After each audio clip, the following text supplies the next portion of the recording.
नमस्कार, सुदर्शन न्यूज देख रहे हैं आप। मेरा नाम है प्रद्युम्न शर्मा। दिल ने धड़कना छोड़ दिया है। जी हां, दुश्मन सिर्फ सरहद पर ही नहीं, हमारे शरीर के अंदर भी छुपा हुआ होता है और उसका नाम है हार्ट अटैक। जी हां, दरअसल इन दिनों बढ़ते हार्ट अटैक के मामले एक गंभीर चिंता का बहुत बड़ा विषय बन गए हैं। कभी जिम में वर्कआउट करते हुए हार्ट अटैक, कभी बैठे बैठे, कभी डीजे पर डांस करने के दौरान, तो कभी पंडाल में गरबा करने के दौरान हार्ट अटैक आ रही हैं। अभी हाल ही में मध्य प्रदेश के खरगोन जिले में एक ऐसा ही मामला सामने आ गया। यहां पर गरबा करते करते अचानक एक महिला की मौत हो गई है। इस घटना का वीडियो सोशल मीडिया पर बहुत तेजी के साथ वायरल हो रहा है और आप अपनी स्क्रीन पर भी देख पा रहे हैं। वीडियो में साफ साफ देखा जा सकता है कि महिला डांस कर रही थी और अचानक से उसका संतुलन बिगड़ गया और वो गिर गई। पति और वहां मौजूद लोगों ने तुरंत उसे उठाने की कोशिश की, लेकिन तब तक उसकी सांसें थम चुकी थी। विशेषज्ञों का यह कहना है कि हाल ही के दिनों में हार्ट अटैक मामले बहुत तेजी के साथ बढ़ रहे हैं। डॉक्टरों का सुझाव है कि तेज शारीरिक गतिविधि करने से पहले स्वास्थ्य जांच कराना और अपने शरीर की सीमा को समझना बहुत ज्यादा जरूरी है। कोई चलते चलते गिर जाता है तो कोई बैठे बैठे बेहोश हो जाता है। आखिर पिछले कुछ सालों से ऐसा क्यों हो रहा है, यह अपने आप में बहुत बड़ा सवाल है। साथ ही एक बड़ा सवाल यह भी है कि क्या दिल ने अब ठीक से धड़कना छोड़ दिया है।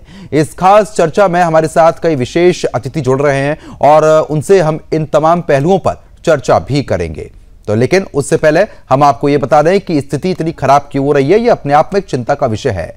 अगर बीते 5 साल का आप रिकॉर्ड देखते हैं तो बीते 5 साल में अधिकतर हार्ट अटैक और कार्डियक अरेस्ट के जो केसेस है वो लगातार सामने आ रहे हैं। आम इंसान तो आम इंसान, अब सेलिब्रिटी भी इसके घेरे में आ रहे हैं। चाहे हम केके की बात कर लें, जो मशहूर सिंगर थे, जो कि बाकायदा एक परफॉर्मेंस दे रहे थे और उसके बाद अचानक से तेज पसीने आते हैं, पसीने के साथ साथ एकदम से बेहोशी छा जाती है और उनकी मौत हो जाती है। उससे पहले सिद्धार्थ शुक्ला और हाल ही में आपको बता दें कि जिस तरीके से एक और सेलिब्रिटी का नाम आया था वो थी कांटा लगा गर्ल, उनके बारे में भी यही जानकारी सामने आई थी। शेफाली जरीवाला की तरफ से भी आपको बता रहे हैं कि उनके जो हस्बैंड थे उन्होंने ये कहा था कि चंद 3 मिनट के अंदर उनकी जान चली गई। अचानक से एक चक्कर आया, चक्कर आने के बाद सांसें थम गई। बड़ा सवाल यह खड़ा होता है कि आखिरकार यह हो क्यों रहा है। क्या हमारी दिनचर्या खराब हो चुकी है या फिर हमारे शारीरिक गतिविधि जितनी हमें करनी चाहिए उससे ज्यादा हम कर रहे हैं। ये कहीं ना कहीं हमारे शरीर पर क्या इंपैक्ट डाल रही हैं, क्योंकि जिस तरीके से आप लगातार देख रहे हैं, ऐसे में अब हार्ट अटैक की कोई उम्र नहीं रही है। अगर बीते 10 साल की हम बात करते हैं तो अक्सर ये देखने को मिलता था कि 50-55 की साल जो उम्र बीत जाती थी लोगों की, उसके बाद ही ये केसेस सुनने में लगातार देखने को मिलते थे। लेकिन मौजूदा स्थिति में ऐसा समय आ चुका है जहां पर हार्ट अटैक की कोई उम्र नहीं है। चाहे वो 20 साल का शख्स हो, 25 साल, 28 साल, 30 साल और इससे 18 साल के जो कम बच्चे हैं उनको भी हार्ट अटैक के केस सामने आ रहे हैं। अस्पताल में अगर आप जाते हैं तो ऐसे कई केसेस आपकी नजरों में सामने आ जाएंगे जहां पर लगातार आपको बता दें कि उनकी स्थिति बहुत ज्यादा खराब हो चुकी है। तो यह समझना अपने आप में बहुत ज्यादा दिलचस्प इसलिए हो जाता है क्योंकि ये सब चीजें हो क्यों रही हैं। अधिकतर मौतें हार्ट अटैक की वजह से हो रही हैं। अब इन पर रोक किस तरीके से लगाई जा सके, यह जानने के लिए आज खास कार्यक्रम हमने आपके लिए रखा है और खास मेहमान भी हमारे साथ जुड़ेंगे। उनसे भी हम चर्चा करेंगे और ये जानने की कोशिश करेंगे कि पहले तो ये हो क्यों रहा है और अगर हो रहा है तो इससे बचाव का कारण क्या है, किस तरीके से हम उसमें बचाव कर सकते हैं, क्या कुछ अपनी डाइट में परिवर्तन कर सकते हैं जिससे वो आहार लें जिससे ये परेशानी जो है वो खड़ी ही होना। लेकिन जिस तरीके से आपको यह भी बता दें कि आजकल जो दिनचर्या है और जो स्ट्रेस लेवल है शरीर में वो लगातार बढ़ रहा है। अगर आप शहर को छोड़कर गांव की तरफ जाते हैं तो स्ट्रेस लेवल शहर के मुकाबले गांव में बहुत ज्यादा कम देखने को मिलता है। इसलिए गांव में अधिकतर ये देखने को मिलता है कि हार्ट अटैक के जो मरीज होते हैं वो बहुत कम पाए जाते हैं, दिल के जो मरीज होते हैं वो भी बहुत कम पाए जाते हैं। आपने ऐसा शायद ही कभी सुना होगा कि किसी गांव वाले को बीपी है यानी कि ब्लड प्रेशर है या फिर शुगर है, क्योंकि एक तो समय पर शारीरिक गतिविधियां करते रहना, सही आहार लेना, कोई बाहर का कुछ खाना नहीं, ये सब चीजें वो लगातार अपनाते हैं। इससे कहीं ना कहीं उनकी दिनचर्या भी प्रभावित नहीं होती है और शरीर पर भी इतना इंपैक्ट नहीं पड़ता है। लेकिन अगर हम शहर की बात कर लेते हैं तो शहर में कहीं ना कहीं जिस तरीके से फास्ट फूड का सेवन जो है आम लोग करते हैं और अधिकतर मात्रा में करते हैं वो भी बहुत नुकसानदायक है। अगर आप बाहर का खाना खाते हैं वो भी बहुत नुकसानदायक है। साथ ही साथ आपको यह भी बता दें कि जिस तरीके से लोग आजकल स्मोकिंग और ड्रिंकिंग की जो हैबिट रखते हुए हैं वो लगातार आपके जो आपकी नसें होती हैं उनको बहुत कमजोर कर देते हैं, जिसकी वजह से कहीं ना कहीं हार्ट अटैक आने के चांसेस यहां पर बढ़ जाते हैं। अगर आप गलत आहार ले रहे हैं, गलत खाना खा रहे हैं, गलत समय पर खा रहे हैं, वो भी नुकसानदायक है। आजकल जो बीमारियां इतनी बढ़ रही हैं उसमें अधिकतर यह कहा जाता है कि गलत आहार की वजह से, गलत खाने की वजह से ये बीमारियां पनप रही हैं। लेकिन इन बीमारियों को रोकना बहुत ज्यादा जरूरी है क्योंकि अगर हम एक रिपोर्ट की बात कर लें तो रिपोर्ट के अनुसार ये देखने को मिल रहा है कि 100 में से लगभग 20 से 30 लोग ऐसे होते हैं जो शुरुआती लक्षण समझ नहीं पाते हैं जब उनको दिल से संबंधित कोई भी बीमारी यहां पर हो रही होती है। अधिकतर केसेस में ऐसा देखा गया है कि लोग आमतौर पर एसिडिटी समझते हैं, लेकिन वो हार्ट अटैक से आने से पहले के लक्षण होते हैं, लोग उसको समझ ही नहीं पाते हैं। इसलिए जागरूकता बहुत जरूरी है, क्योंकि बीते ही दिन आपको बता रहे हैं कि वर्ल्ड हार्ट डे यहां पर मनाया गया, लोगों को जागरूक किया गया, लोगों को यह बताया गया कि जब भी दिल का दौरा आता है तो उससे पहले के सिम्टम्स क्या होते हैं। लेकिन ऐसे में आपको बता रहे हैं कि अगर आप स्ट्रेस लगातार ज्यादा लेते हैं तो कहीं ना कहीं कार्डियक अरेस्ट होने की गुंजाइश ज्यादा बढ़ जाती है, क्योंकि कार्डियक अरेस्ट और हार्ट अटैक में काफी ज्यादा फर्क होता है। कार्डियक अरेस्ट आमतौर पर आपको बता दें कि देखने को मिलता है कि एकदम से दिल की जो गति होती है, धड़कने की जो क्षमता होती है वो रुक जाती है, लेकिन हार्ट अटैक उसके बहुत अलग होता है। अब इस चर्चा को हम आगे बढ़ाएंगे और यह जानने की कोशिश करेंगे कि आखिरकार दिल ने धड़कना क्यों छोड़ दिया है। खास मेहमान हमारे साथ जुड़ चुके हैं, उनका भी हम रुख कर लेते हैं। आचार्य मनीष फाउंडर है HIMS हॉस्पिटल के, आपका बहुत बहुत स्वागत है। डॉक्टर स्मिता है, सीनरी फिजिशियन है, आपका भी बहुत बहुत मैं स्वागत करता हूं। तो वहीं पंकज रंजन जी है, कार्डियोलॉजिस्ट हैं, उनसे भी हम समझेंगे कि स्थिति ऐसी क्यों खराब हो रही है। आपका भी बहुत बहुत स्वागत। और उसके बाद योगा इंस्ट्रक्टर स्वाति जी भी हमारे साथ लगातार बनी हुई हैं, आपका भी बहुत बहुत वेलकम है सुदर्शन न्यूज पर। सबसे पहले मैं जो डॉक्टर हमारे साथ जुड़े हुए हैं पंकज रंजन जी, उन्हीं का रुख करूंगा। पंकज जी, क्या वाकई में दिल ने धड़कना छोड़ दिया है या फिर दिल दगाबाज हो गया है? क्योंकि अधिकतर केसेस ऐसे आ रहे हैं, डांस करते करते कोई गिर रहा है, कोई गली में चलते चलते बेहोश हो रहा है, खाना खाते खाते चक्कर आ जा रहे हैं, ऐसा क्यों हो रहा है? सबसे पहले आप ये बताइए। देखिए, अभी दो चीज में गौर करने लायक है कि अभी कुछ पिछले कुछ वर्षों से हार्ट की बीमारी बहुत बढ़ गई है। अभी ऐसा है कि इंडिया में जो 60% ऑफ हार्ट पेशेंट्स हैं आज हिंदुस्तान में है, 60% जी, जबकि हमारा पॉपुलेशन वर्ल्ड में 20% है, लेकिन जो जहां अगर हार्ट डिजीज की बात करें तो 60% है। तो मतलब बहुत ज्यादा एक हार्ट की एपिडेमिक आई हुई है, हार्ट की बीमारी की एपिडेमिक आई हुई है। इसका दो कारण है। एक तो है कि पहला, हम लोग जेनेटिकली बहुत ससेप्टेबल हैं, मतलब हमारा जीन जो ऐसा है जो हमें बहुत प्रोन करता है हार्ट अटैक, हार्ट की बीमारी। हमारा जीन जेनेटिक्स जो है हमें इसका बहुत हाई रिस्क कैटेगरी में डाल देता है।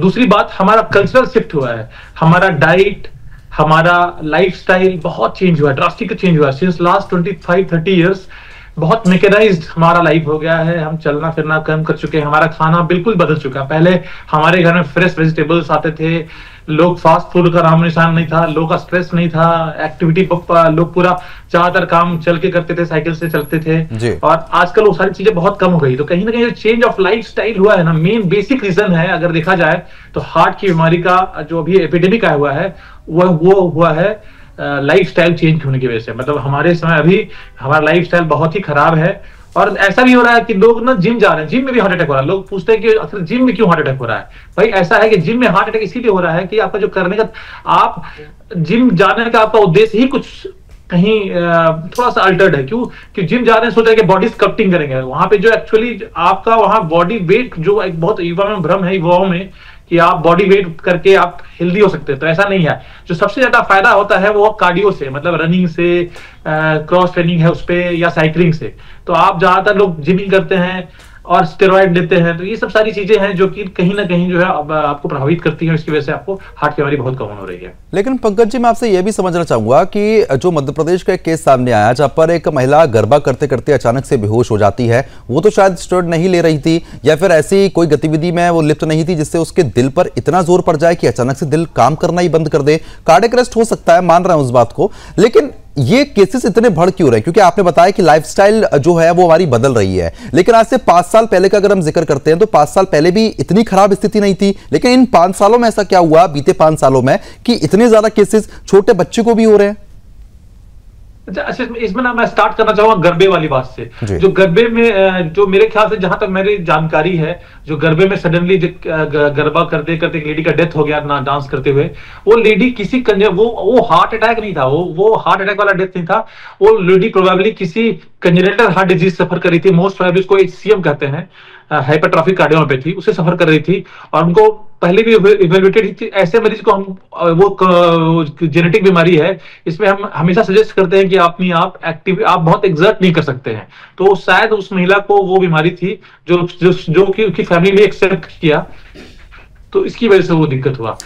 बाकी जो बच्चों को जो सडनली हार्ट अटैक हो रहा है, वो हार्ट अटैक नहीं हो रहा है, वो कार्डियक अरेस्ट हो रहा है, वो लेकिन ना वो हार्ट अटैक वाला अरेस्ट नहीं है, वो है maybe they are suffering from some congenital heart disease, वो अलग है। जो हम बात कर रहे हैं एंजाइना और हार्ट अटैक की, तो वो तो ज्यादातर युवाओं में हो रहा है, युवाओं में 25 साल के 30 साल के लोग स्मोक कर रहे हैं, उससे हो रहा है। और एक और चीज मीडिया आ गया ना रिसेंट, सिंस लास्ट, एक तो कोविड आया, कोविड बहुत स्ट्रेस हुआ, लोगों का जॉब गया, काफी बदलाव जो है वो यहाँ पर देखने को मिल रहा है, इससे कहने के नुकसान हो रहा है। चलिए ठीक है।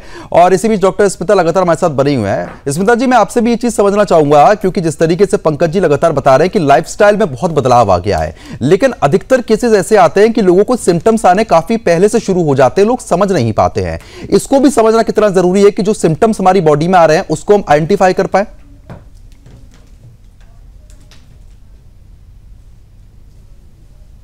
स्मिता जी, मेरी आवाज पहुंच रही है?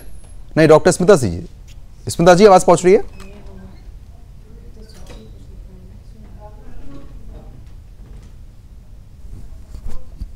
फिलहाल उनसे संपर्क नहीं हो पा रहा है, दोबारा संपर्क साधने का प्रयास जो है लगातार किया जाएगा। आचार्य मनीष जी भी लगातार हमारे साथ बने हुए हैं। मनीष जी, जिस तरीके से ऐसे केसेस लगातार बढ़ रहे हैं, चाहे वो बच्चे से लेकर अब हम नौजवानों की बात करेंगे, क्योंकि बुजुर्गों की बात करना तो अब ठीक नहीं होगा, क्योंकि बुजुर्गों में पहले भी ऐसे केसेस होते थे, अब भी हो रहे हैं, लेकिन अब ये आंकड़ा काफी बदल चुका है। अब ये आंकड़ा नौजवानों की तरफ लगातार बढ़ता हुआ नजर आ रहा है, चाहे 25 साल उम्र हो, 30 साल उम्र हो, ऐसे केसेस भी आते हैं जो इंसान न सिगरेट पीता है न शराब पीता है, लेकिन उसके बावजूद ऐसी स्थिति बन रही है। ये हो क्यों रहा है? सर, आयुर्वेद का एक सूत्र है, चरक संहिता और भागवत संहिता में आता है सूत्र कि सर्वे रोगा अपि मंचते।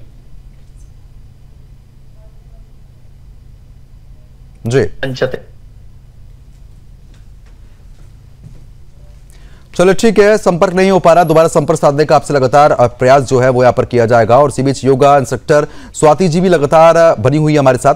स्वाति जी, अक्सर ये कहा जाता है कि योग आप कीजिए, उससे निरोगी काया जो है वो आपकी बनेगी। कहीं ना कहीं जितने आप निरोगी रहेंगे, जितना ज्यादा योग करेंगे, उतना ही आपको वो चीज क्या है बेनिफिट देगी। क्योंकि अधिकतर ऐसा देखने को मिलता है कि कई नेताओं की तरफ से भी यहाँ पर कह दिया गया है कि वो भी कहते हैं कि योग करने से हमारी दवाइयां छूट जाती हैं, हम लगातार योग कर रहे हैं तो हमारे शरीर में इतने बदलाव देखने को मिल रहे हैं। लेकिन ये भी एक कहीं ना कहीं केसेस सामने आ रहे हैं, जो लोग प्रॉपर डाइट लेते हैं, प्रॉपर योगा करते हैं, एक्सरसाइज करते हैं, बिल्कुल सीमित क्षमता में, उनको भी अटैक्स हो रहे हैं। जी नमस्ते। मैं सभी दर्शकों को अभिनंदन करती हूँ।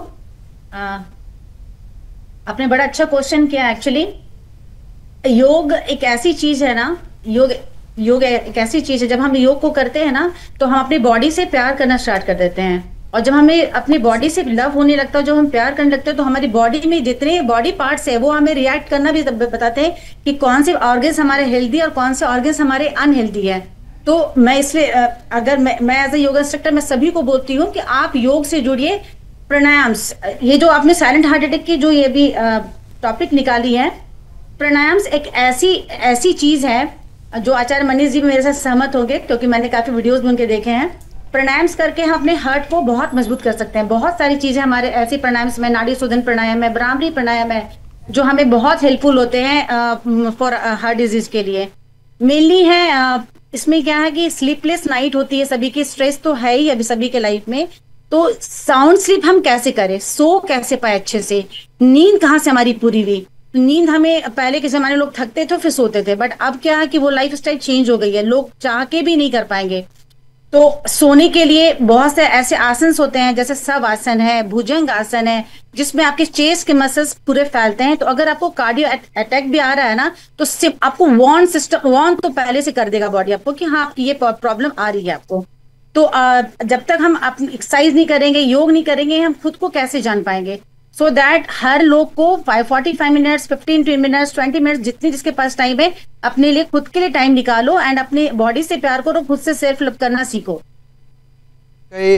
योग करना जरूरी है और योग से आप बता भी रहे हैं कि उसमें काफी बड़े बदलाव जो है वो देखने को मिलते हैं। और इसी बीच एक और खास मेहमान डॉक्टर स्मिता जो फिजिशियन है वो भी हमारे साथ अब जुड़ चुकी है, उनसे भी हम ये जानने की कोशिश करेंगे। स्मिता जी, क्योंकि जिस तरीके से आपके पास भी ऐसे बहुत से केसेस आते होंगे, चाहे वो महिला हैं या पुरुष हैं, जहां पर हार्ट अटैक की गुंजाइश जो है वो आप पहले से भाप लेते होंगे क्योंकि सिम्टम्स लगातार आ रहे होते हैं, लेकिन लोग लगातार उनको इग्नोर करते हैं। एसिडिटी को लोग समझते नहीं है, वो कहते हैं कि अगर जलन हो रही है तो एसिडिटी हो रही है हमारे, या फिर अगर हमारे उल्टे हाथ में या सीधे हाथ में दर्द हो रहा है और वो कंधे तक जा रहा है तो लोग उसको भी इग्नोर कर देते हैं और समझते हैं कि ये मसल्स पेन है, लेकिन वो होता हार्ट अटैक का है। जब आपके पास ऐसे केसेस आते हैं तो किस तरीके से आप उनको समझाने का प्रयास करती हैं, और कहीं ना कहीं एक जागरूकता के लिए भी आप बताइए कि सिम्टम्स और क्या क्या अलग होते हुए नजर आ रहे हैं अब? जी, मैं अभी आपने जो सवाल पूछा उसको दो कैटेगरी में हम डिवाइड करते हैं। एक हार्ट अटैक हो रहा है और एक कार्डियक अरेस्ट हो रहा है। तो जो आजकल दिखा जा रहा है यंग पॉपुलेशन या बच्चों में, जैसे बोला, वो कार्डियक अरेस्ट है। कार्डियक अरेस्ट में क्या होता है, हार्ट अपना पंप करना बंद कर देता है, हार्ट का जो ब्लड पंप करने का सिस्टम अब बंद हो जाता है, स्टॉप कर देता है। एंड कार्डियक हार्ट अटैक में जो होता है तो उसमें सप्लाई में कहीं ना कहीं प्रॉब्लम हो रहा है, जिसको हम लोग जो रिलेटेड होता है बहुत सारे डिजीजेस से। हाइपरटेंशन है, आपको बीपी बढ़ा हुआ है, किसी किसी को डायबिटीज है, किसी को कोलेस्ट्रॉल लेवल बढ़ा हुआ है, बहुत सारे हेरिडिटरी प्रॉब्लम से या बहुत सारे क्रॉनिक डिजीजेस से, उससे हमको हार्ट अटैक हो रहा है। तो हार्ट अटैक में सिम्टम्स होता है, जैसे आपने सही बोला कि लेफ्ट साइड में चेस्ट पेन हो रहा है, लेफ्ट साइड में वो पेन एक्चुअली हमारे जॉ लाइन, हमारे कंधे में, आर्म्स में, हाथों में जा रहा है या बैक में जा रहा है। बहुत लोगों को इसमें डिजीनेस होता है, बहुत लोगों को पैल्पिटेशन, घबराहट हो रहा है।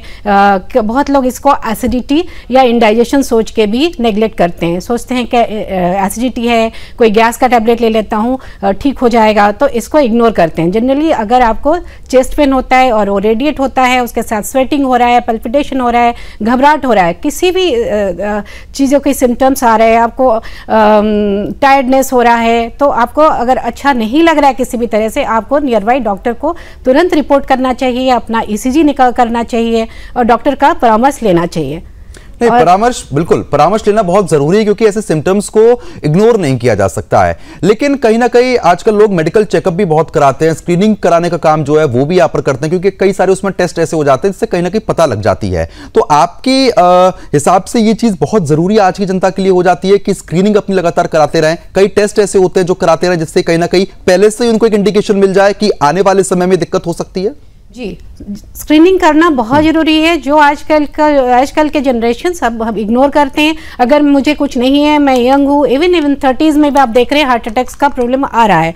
तो जैसे बोला गया congenital heart attack, congenital heart का प्रॉब्लम है, तो कैसे पता चलेगा अगर हम स्क्रीनिंग पहले से नहीं करके रखेंगे। बच्चों को हार्ट अटैक हो रहा है, आजकल गरबा के ड्यूरिंग गरबा कोई लेडी गिर गई है तो उनको कंजेनिटल प्रॉब्लम हो सकता है। तो इसके लिए स्क्रीनिंग साल में एक बार, कम से कम 6 महीने में नहीं तो साल में एक बार अपने ब्लड चेकअप्स कराइए। अपना हार्ट का ECG जो नॉर्मली होता है 40 प्लस में हम ECG कराते हैं, क्योंकि आजकल 35 के बाद कोलेस्ट्रॉल सबका हाई लेवल पे आ रहा है और इंडिया में, स्पेशली इंडिया में दिखा रहा है हर 3 में से एक जनता आदमी हमारा हाइपरटेंशन से पीड़ित है, जिसका ब्लड प्रेशर बढ़ा हुआ रहता है। और इंडिया बहुत जल्दी हमारा डायबिटिक कैपिटल भी बनता जा रहा है। तो शुगर और हाई BP और हाई कोलेस्ट्रॉल ये कंट्रीब्यूट करता है हार्ट अटैक में। बिल्कुल, कहीं ना कहीं ये कंट्रीब्यूट हार्ट अटैक में भी करता है।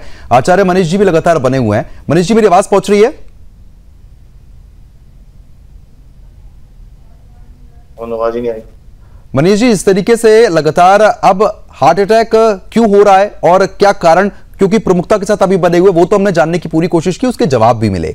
लेकिन कहीं ना कहीं अगर हम आयुर्वेद पर जाते हैं तो आयुर्वेद में भी ऐसी कई सारी चीजें होती हैं जिससे दिल की गति को भी सीमित किया जा सकता है, जो परेशानी होने वाली है उसको भी रोका जा सकता है और दिल को स्वस्थ भी किया जा सकता है। एक बार उस पर आप प्रकाश जरूर डालें। देखो, मैं पहले मेरी बात बीच में रह गई थी, शायद नेटवर्क की प्रॉब्लम थी। जी जी। बात यह है, आयुर्वेद कहता है सर्वे रोगा अपि मंदाकिनी ही अजीर्णे कुपित मल संचते। मतलब सभी रोग जो होते हैं, कोई भी रोग हो धरती पे, वो मंद अग्नि से उत्पन्न होता है। यानी कमजोर पाचन, कमजोर लीवर, कमजोर पेनक्रियाज, कमजोर स्प्लीन और लो मेटाबॉलिज्म, यानी कि खाना हजम ढंग से नहीं होना। अपच हो जाता है जिससे मल कुपित होकर संचय हो जाता है। और आज सबका डाइजेशन बिगड़ा हुआ है, लोगों का पेट साफ नहीं हो रहा, गैस बन रही है, तेजाब बन रहा है, लोग उसको सप्रेस कर रहे हैं, लोग उसके कारण पे काम नहीं कर रहे। जबकि अगर डाइट ठीक कर ली जाए, लाइफस्टाइल ठीक कर लिया जाए, तो ये हार्ट की बीमारी या कोई और बीमारी, जैसे कैंसर आजकल बढ़ रहा है भारत में, या कोई और बीमारी हो ही ना। अगर पूरा भारत सूरज डूबने के बाद खाना खाना बंद कर दे और इसके अलावा जो ये बाजार की चीजें हैं, ये जैसे मोमोज है या चाउमीन है या मंचूरियन है, स्प्रिंग रोल है, चिप्स है, कोल्ड ड्रिंक है, इन चीजों को अवॉइड करें और भारत सरकार मिलावट पर सख्त कानून बना दे तो ये प्रॉब्लम ठीक ही हो जाएगी। क्योंकि सारा खेल है इसमें, जो पाम ऑयल यूज हो रहा है हमारे खाने में, इसके अलावा मिलावटी ऑयल यूज हो रहे हैं या बहुत सारे प्रिजर्वेटिव यूज हो रहे हैं, ये सब भी एक फैक्टर है हमें बीमार करने का। तो एक ही तरीका है, अपना ख्याल खुद रखो, अपना डॉक्टर खुद बनो। और अगर आपको कभी हार्ट का डाउट लगे भी तो सीटी एंजियो कराओ, एंजियोग्राफी मत कराओ। सीटी एंजियो सेफ है और एंजियोग्राफी के मुकाबले वो कम प्रॉब्लमफुल है। और अगर किसी का इजेक्शन फ्रैक्शन कम है, हार्ट की पंपिंग कम है, या उसको स्टंट डलने की नौबत आ रही है, या उसको लगता है बाईपास की दिक्कत आ सकती है, तो साल में सबको पंचकर्म कराना चाहिए एडवांस में ही। तो कभी कोई लाइफ में बीमार नहीं पड़ेगा। मतलब बॉडी को डिटॉक्स करना जरूरी है, बीमारी आने से पहले ख्याल रखो।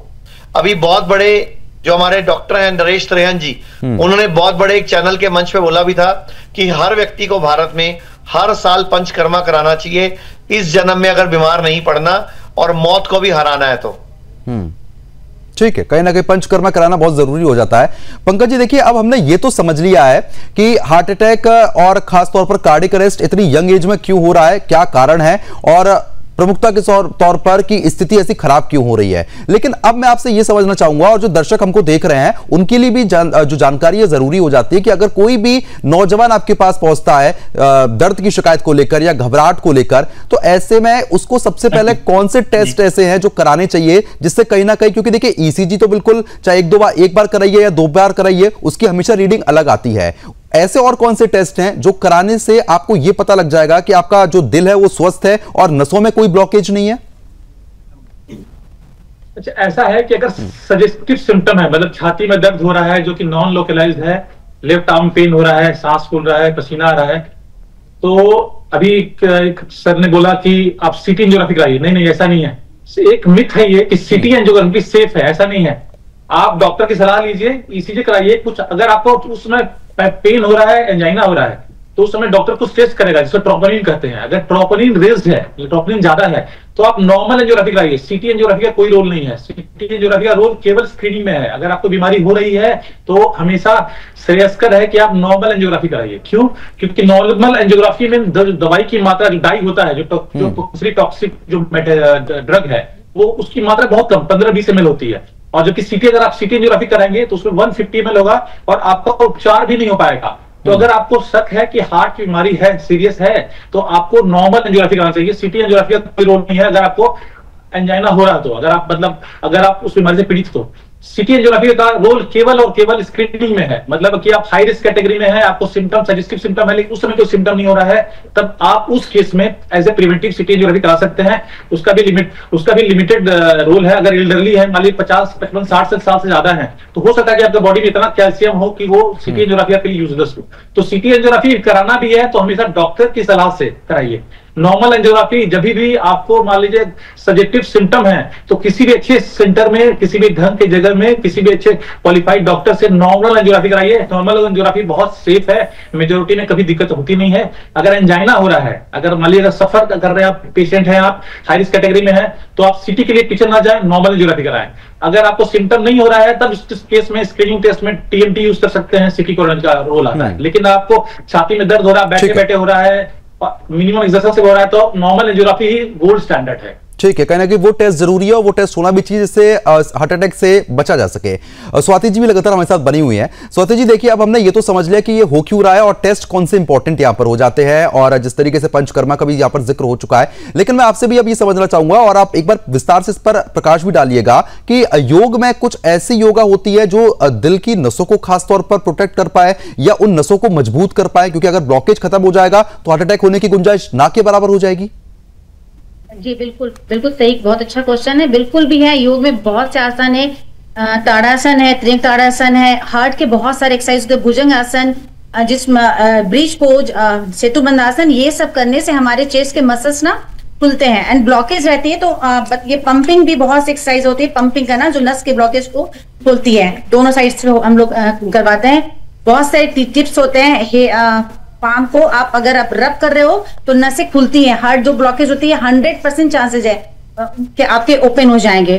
तो योगा करने से यही आपको बेनिफिट मिलेगा कि आप अपने आपको जो भी बॉडी रिस्पॉन्ड कर रही हो पहले पता चल जाएगा। जैसे हम प्राणायाम आप लोगों ने सुना होगा, हम होल्डिंग के साथ में प्राणायाम करते हैं, सांसों को रोक लेते हैं।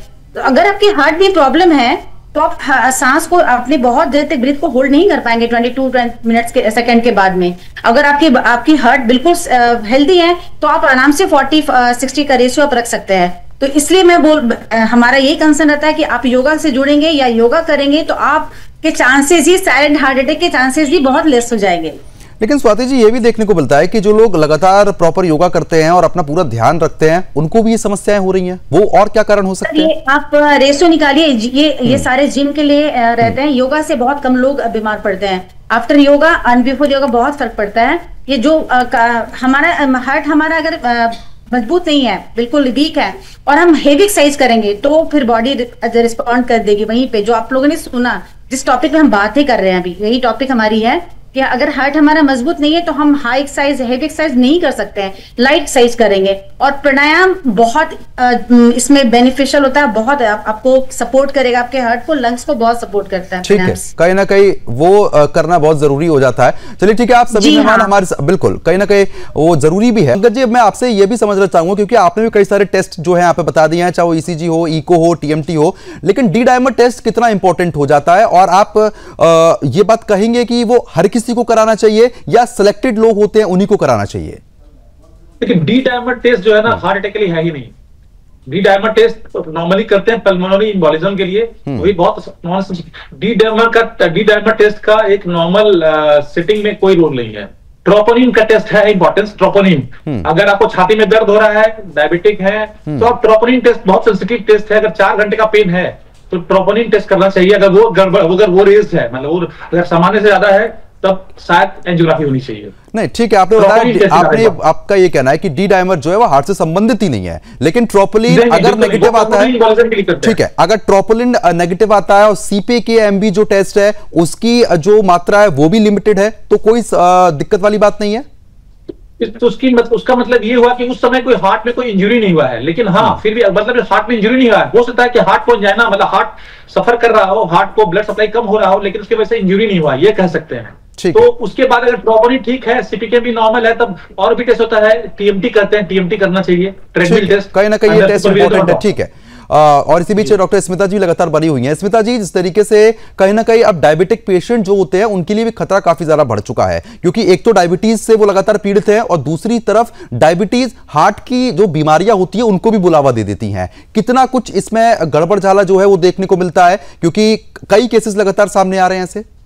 जी, मैंने पहले भी बताया, diabetes, blood pressure, high cholesterol level, ये सारे हार्ट अटैक में कंट्रीब्यूशन अपना दे रहे हैं। और डायबिटिक कैपिटल इंडिया होता जा रहा है, तो सारे डायबिटिक पेशेंट्स को मैं ये बोलूँगी अपना हार्ट का खास ध्यान रखें। डायबिटिक ऐसा डिजीज़ है, it is a silent killer, ये हम हर ऑर्गन को आपका अफेक्ट करता है। आपने सुना होगा हार्ट को, आपके आइज़ को, आपके किडनी को, हर जगह, इवन स्किन एंड आपका नर्वस सिस्टम, सब पे ये अपना असर छोड़ता हुआ जाता है। इसलिए आपके अपने शुगर को कंट्रोल कीजिए, टाइमली चेक कराइए, एवरी 3 मंथ्स अपने शुगर का HbA1c टेस्ट कराइए, blood sugar, fasting and PP आपके कंट्रोल में होना चाहिए, अपना KFT किडनी फंक्शन टेस्ट, अपना LFT ठीक रखिए, कोलेस्ट्रॉल लेवल ठीक होना चाहिए। अगर आपका ब्लड प्रेशर है तो उसका भी ध्यान रखिए, और अगर आप 35 से ऊपर हैं तो अपना ECG जैसे बताया गया, इको वगैरह टाइम टू टाइम आप करते रहिए। और जैसे आपने नींद पूरा करना है, आपको 7 to 8 आवर्स का प्रॉपर स्लीप लेना है, अपना डाइट का ध्यान रखना है, जिस जिस चीज़ के लिए खाने के लिए परहेज़ किया गया है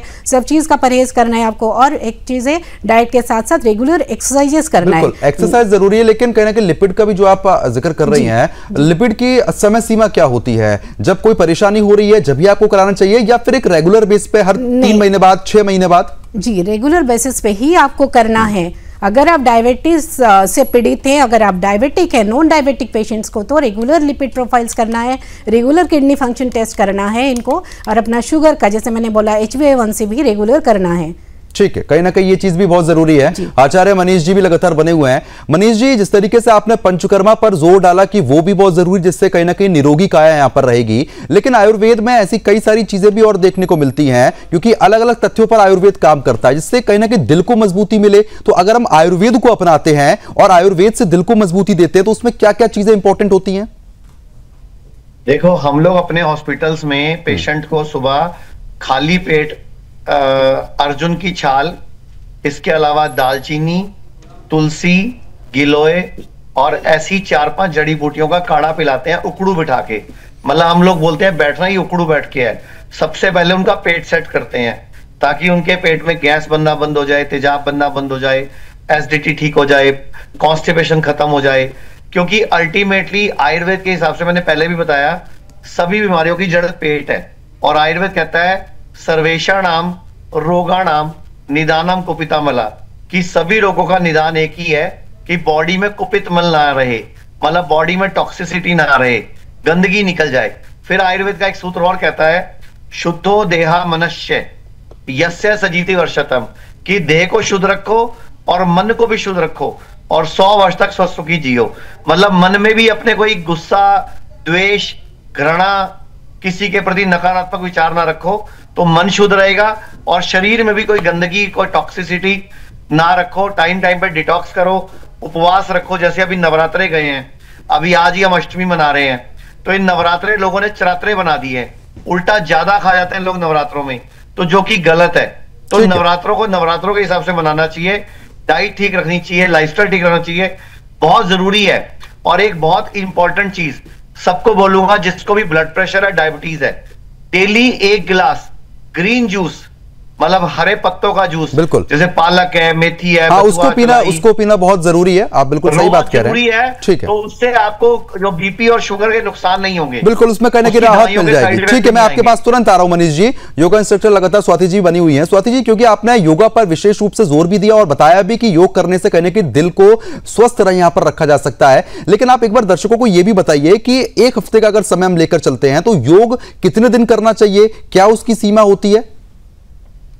स्टार्टिंग फ्रॉम ऑलवेज 3 डेज, और ये 45 मिनट्स सफिशिएंट ही रहता है योग के लिए। बट स्टार्टिंग हमें वीक में 3 डेज करना ही चाहिए। फॉर बिगिनर्स 3 डेज सफिशिएंट काफी है। 45 मिनट। मनीष जी की मैं बातें सुन रही हूँ, एग्जैक्टली योगा एंड आयुर्वेद बहुत सिमिलर होता है, तो मैं उनकी बातों पे मैं बिल्कुल एग्री भी हो रही हूँ। बहुत सी चीजें उन्होंने बोली है जो एग्जैक्ट योगा में भी सेम चीज, डिटॉक्स करना है बॉडी को। योगा मीन्स अनुशासन होता है, डिसिप्लिन। डिसिप्लिन कहाँ स्टार्ट होती है? Sleeping, eating habits, balance diet, exercise. आप हर काम रूटीन वाइज करेंगे, रूटीन में कहीं ना कहीं रूटीन वाइज करना बहुत जरूरी है। ठीक है, पंकज रंजन जी, मैं आपसे एक चीज और जानना चाहूंगा, क्योंकि अक्सर देखने को मिलता है कि लोगों को बैठे बैठे, चाहे वो दफ्तर में हो चाहे फिर घर पे हो, पसीने आने शुरू हो जाते हैं, अचानक से गर्मी लगती है। ये हार्मोनल डिसऑर्डर होता है या फिर दिल से संबंधित कुछ बीमारी है जो कि आपके शरीर में पनप रही है?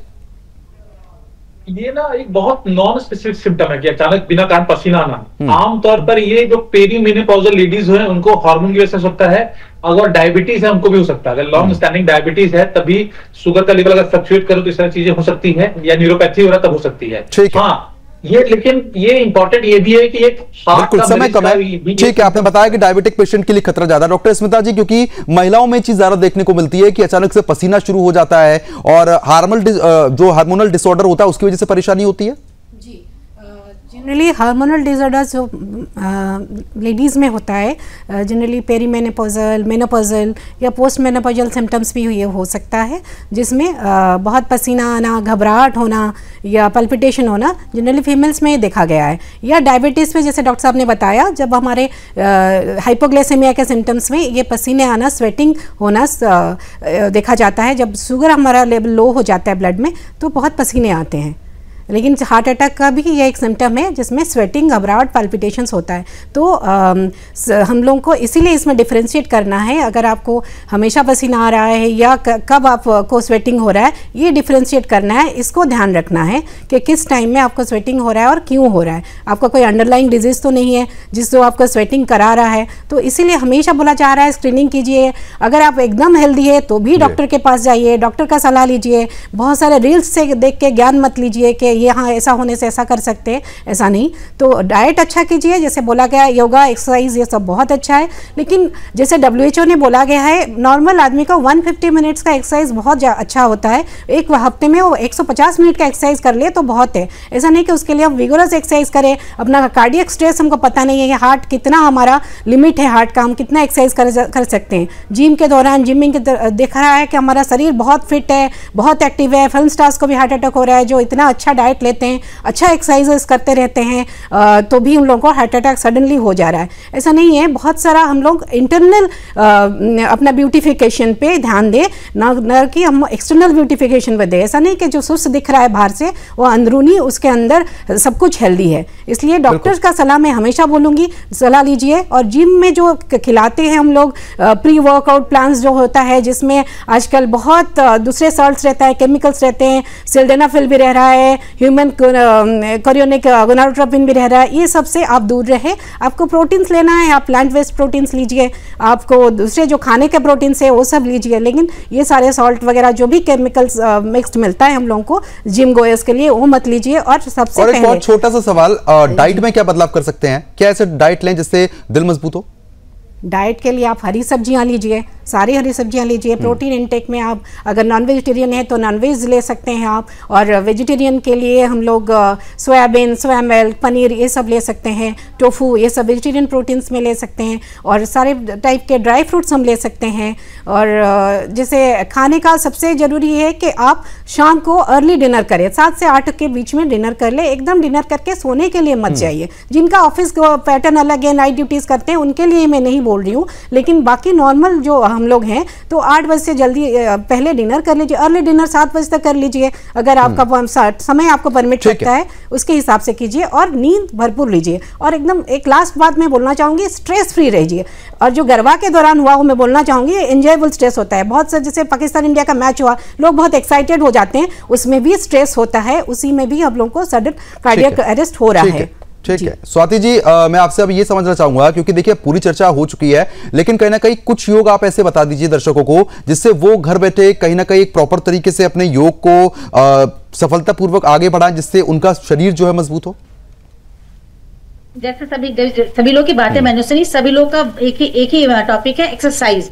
एक्सरसाइज योगा भी हो सकता है, जिम भी हो सकता है, एरोबिक हो सकता है, एनीथिंग हो सकता है। बट योग को मैं क्यों प्रमोट करती हूँ? आपने सुना योग करो रहो निरोग, यही एक्चुअली ये मिथ नहीं है, ये 100% ट्रू है। अगर आप योग करेंगे तो आपको डॉक्टर्स की जरूरत ही नहीं पड़ेगी, बिल्कुल भी जरूरत नहीं पड़ेगी। अगर आप नियमित बैलेंस हर दिन जो मतलब 150 का, जैसे मैडम ने बोला 150 का, बट हमारा 45 मिनट्स का सेशन होता है, सफिशिएंट है फॉर एनीवन, मेल फीमेल के लिए। तो आप अगर डेली बेसिस, अगर वीक में 3 डेज भी अगर आप कर रहे हैं ना, तो हम प्राणायाम करवाते हैं 15-20 मिनट्स। और प्राणायाम से हमारे हार्ट को बहुत क्लीन करते हैं, मजबूत करते हैं, बिल्कुल हेल्दी बनाते हैं। तो जब हमारा हार्ट हेल्दी रहेगा तो हमें अटैक की चांसेस बहुत लेस हो जाएंगे, काफी कम चांसेस हो जाएंगे।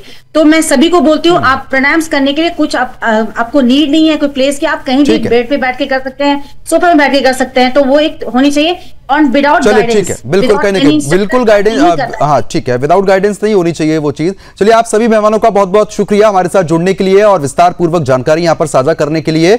तो फिलहाल आपको बता रहे हैं कि जिस तरीके से आपने देखा कि हमने पूरी कोशिश की कि जितने भी आपके सवाल हो उन सवालों को यहाँ पर रखें, उसके जवाब आप तक पहुंचाएं, क्योंकि दिल धड़कना क्यों छोड़ रहा है ये जानना बहुत जरूरी है। और इससे बचाव के कारण किस तरीके से हम बनाएं जिससे कहीं ना कहीं इसमें बचाव हो सके, वो भी बताना बहुत जरूरी है। और जितने हमारे खास मेहमान जुड़े वो पूरी तरीके से इस बात को जानते थे कि इससे बचने के क्या कुछ उपाय हैं, वो भी उन्होंने आप लोगों तक साझा किए हैं। तो मैं उम्मीद करता हूं कि जितने भी हम लोगों ने यहां पर सवाल उठाए वो कहीं ना कहीं आपको प्रॉपर उनका जवाब मिला हो, क्योंकि दिल जिस तरीके से आजकल दगेबाज हो गए हैं वो समझना और उसको समझाना इसलिए जरूरी हो जाता है, क्योंकि कई लोग अपनों के बीच से इसी तरीके से छोड़कर चले जाते हैं इस दुनिया को।